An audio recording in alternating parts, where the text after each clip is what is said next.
नमस्कार भैया, हमार नाम है राजा और पवन सिंह का वो राजा जी के दिलवा तुला तरन अब लेके आ रहल बड़न राजा जी। एगो नया पोस्टर रिलीज भइल पवन सिंह के राजा जी आदि शक्ति फिल्म से आवता। हमनी के कितना दिन से कहते नहीं कि आदि शक्ति फिल्म से एगो गाना आई और फाइनली ओकर पोस्टर जोन बा उ लॉन्च हो गइल बा। उ 30 तारीख के गाना जोन बा उ आप लोगों के बीच में आ जाए।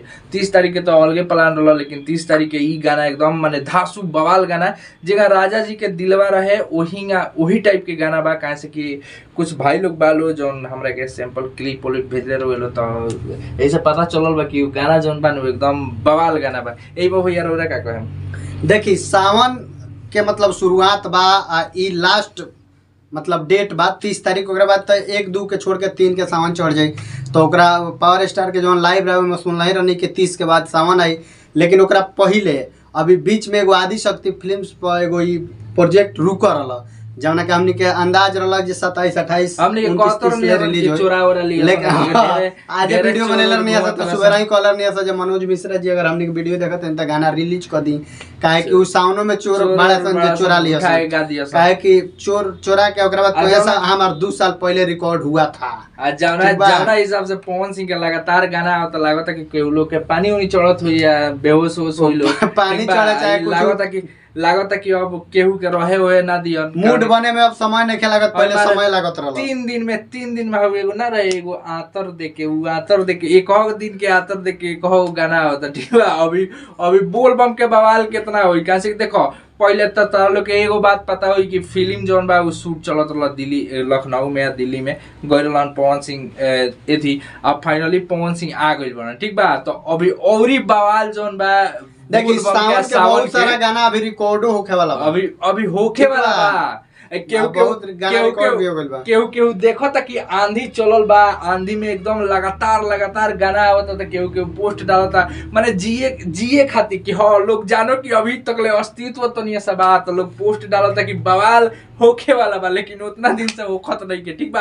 आज देखने एगो पोस्टर कौंची के बवाल होई बा। आज एगो राजा लगातार 20 गो गाना फ्लॉप देला के बाद फिर अब का हो सकता धुरंधर में एक हमरा लगातार 20 गो फ्लॉप हो गई। तो राजा जी पोस्टर आइल बा। आज एल्बम के नाम बा राजा जी। पवन सिंह या शिवानी सिंह की आवाज बा।